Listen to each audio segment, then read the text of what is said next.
भारत में करंटली सबसे बड़े और सक्सेसफुल आईटी कंपनीज कौन सी है? आइए इस वीडियो में डिस्कस करेंगे, लेकिन उससे पहले आप कमेंट करके बताओ आपका फेवरेट आईटी स्टॉक कौन सा है। मैं आदित्य अयंगार आपका स्वागत करता हूं मास्टर द मार्केट में, एंजल वन की सीरीज जो यहां हर संडे मार्केट के सारे कॉम्प्लेक्स सवालों का सरल भाषा में जवाब देती है। शुरू करने से पहले फटाफट चैनल को सब्सक्राइब कीजिए और बेल आइकन दबा लीजिए ताकि आप ऐसे हाई वैल्यू वीडियोस आगे मिस ना करें। शुरू करते हैं भारत की चौथी सबसे बड़ी आईटी कंपनी से, जो है विप्रो। इनका 97% रेवेन्यू आईटी सर्विसेज से आता है, 1% आईटी प्रोडक्ट से और 2% गवर्नमेंट को सर्विसेज प्रोवाइड करने से।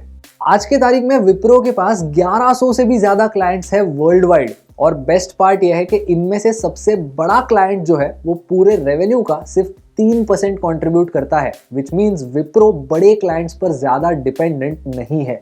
करंटली आईटी स्पेस में विप्रो पॉपुलर इसलिए है क्योंकि ये रिसर्च एंड डेवलपमेंट में भी इन्वेस्ट करते हैं। मेनली ये मशीन लर्निंग और इंटरनेट ऑफ थिंग्स जैसे फील्ड्स में प्रोप्राइटरी टूल्स डेवलप करते हैं, और इन टूल्स से अपने क्लाइंट्स को बेहतर सर्विसेज प्रोवाइड करने से इनके रेवेन्यू पर एक पॉजिटिव इम्पैक्ट आता है। अब प्रॉब्लम यह है कि हाल ही में विप्रो की मैनेजमेंट ने negative guidance the on the upcoming quarter. Management का ये कहना है कि FY24 के फर्स्ट क्वार्टर में विप्रो के अर्निंग्स कम हो सकते हैं क्योंकि आईटी सर्विसेज कंपनीज के लिए एक डिस्क्रेशनरी स्पेंड होता है। मतलब एक स्लोडाउन के समय जब एक कंपनी कॉस्ट कम करने की कोशिश करती है, तब इन कॉस्ट में आईटी एक्सपेंस भी एक कॉस्ट होता है जो कट किया जाता है। लेकिन ऑब्वियसली ये भी एक टेम्पररी फैक्टर है जो आने वाले कुछ सालों में रिजॉल्व हो सकता है। अब चलिए विप्रो के फंडामेंटल्स की बात करते हैं। विप्रो की बैलेंस शीट बहुत स्ट्रांग है विद नेग्लिजिबल डेट। अगर रिटर्न रेशियोज की बात करें तो रिटर्न ऑन कैपिटल एम्प्लॉयड 17.7% और रिटर्न ऑन इक्विटी 15.9%। दोनों काफी अच्छे नंबर्स है given that Wipro is a mature company. लेकिन अगर सेल्स ग्रोथ की बात करें तो पिछले 5 सालों में सिर्फ 7% का CAGR था। अगर हम वैल्यूएशन और ग्रोथ नंबर्स की बात करें तो currently large cap IT space में विप्रो का PE रेशियो सबसे कम है। But there is a good reason for this, क्योंकि इनके जो सेल्स थे वो तो 11% पे ग्रो हुए पिछले 5 सालों में, लेकिन अर्निंग्स सिर्फ 7% पे ग्रो हुई। जब हम इन फैक्टर्स को कंबाइन करते हैं मैनेजमेंट के नेगेटिव आउटलुक के साथ, there is a good chance that market ने इन नेगेटिव पॉइंट्स को स्टॉक प्राइस में रिफ्लेक्ट कर दिया है। लेकिन अभी भी यहाँ पर एक सिल्वर लाइनिंग है। पिछले 20 सालों में विप्रो ने कंसिस्टेंटली एक डिविडेंड पे किया है और इसको इंक्रीज भी किया है along with increase in dividend pay out. मतलब अर्निंग्स बढ़ रहे हैं, डिविडेंड की अमाउंट बढ़ रही है, और अर्निंग्स का कितना परसेंटेज एज डिविडेंड आपको दिया जा रहा है ये नंबर भी बढ़ रहा है। करंटली विप्रो का डिविडेंड यील्ड 1.5% है, जो एक इनकम इन्वेस्टमेंट के पर्सपेक्टिव से अट्रैक्टिव है। अब आते हैं हमारे नेक्स्ट कंपनी की तरफ, जो है HCL टेक्नोलॉजीज। ये कंपनी विप्रो जितनी डिपेंडेंट नहीं है ऑन आईटी सर्विसेज रेवेन्यू। ये कंपनी अपने रेवेन्यू का 72% आईटी सर्विसेज से कमाती है, 16% रिसर्च एंड डेवलपमेंट और इंजीनियरिंग सर्विसेज से, और बाकी 12% अलग अलग प्रोडक्ट्स और प्लेटफॉर्म्स डेवलप करने से। करंटली HCL के पास 16 ऐसे क्लाइंट्स हैं जो इनको $100 मिलियन से ऊपर का बिजनेस देते हैं। पिछले साल में इनके जो सारे क्लाइंट्स थे $50 मिलियन और ऊपर के टिकट साइज में, इनमें 29% से 44% की ग्रोथ दिखी। पूरे साल में कंपनी ने $8.3 बिलियन के कॉन्ट्रैक्ट वैल्यू की डील साइन की है। पिछले 4 सालों में HCL ने बाकी आईटी कंपनीज के कंपैरिजन में 2 से 4 गुना ज्यादा ग्रोथ दिया है हर एक सेगमेंट में, according to their annual report. अगर हम फाइनेंसेस की बात करें तो HCL के केस में भी डेट नेग्लिजिबल है और रिटर्न रेशियोज काफी अट्रैक्टिव है।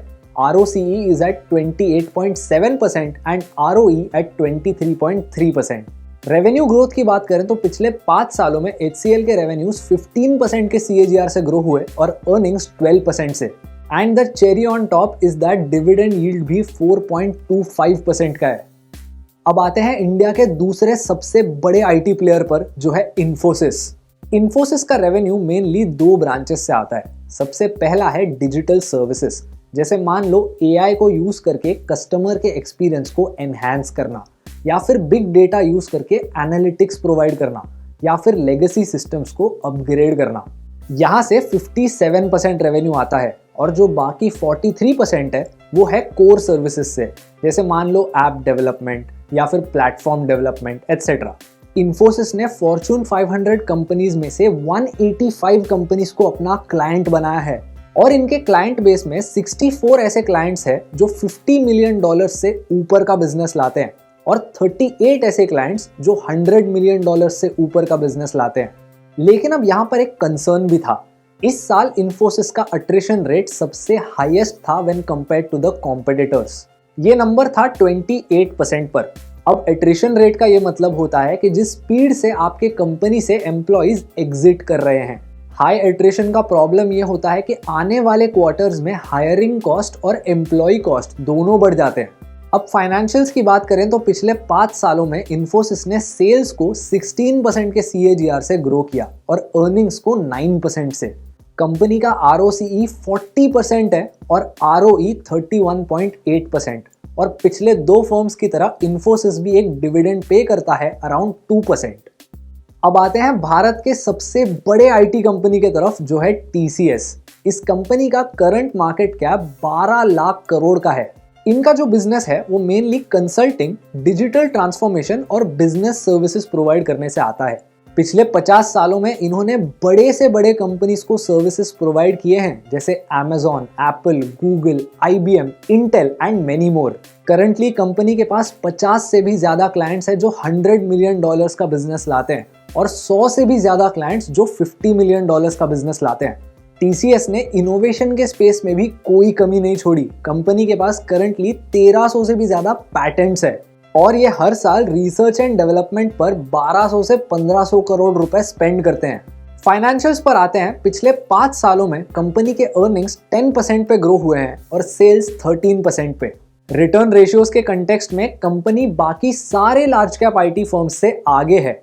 इनका रिटर्न ऑन कैपिटल एम्प्लॉयड 59% है और return on equity 47%। Obviously all of these positives come at a price. TCS currently large cap IT space में सबसे एक्सपेंसिवली वैल्यूड शेयर है और उतना ही नहीं, 2005 से लेकर अब तक कंपनी ने अपने कैश फ्लोस का 70% शेयर होल्डर्स को दिया है एज अ डिविडेंड। कंपनी का करंट डिविडेंड यील्ड 1.5% का आता है विच इज डिसेंट। एनीवे, ये तो थे भारत के 4 सबसे बड़े IT स्टॉक्स। आपका फेवरेट कौन सा है कमेंट्स में बताइए और फटाफट एंजल वन के YouTube चैनल को सब्सक्राइब कीजिए और बेल आइकन दबा लीजिए ताकि आप ऐसे हाई वैल्यू वीडियोस आगे मिस ना करो। मैं आपको मिलूंगा अगले वीडियो में, तब तक के लिए keep learning and keep investing.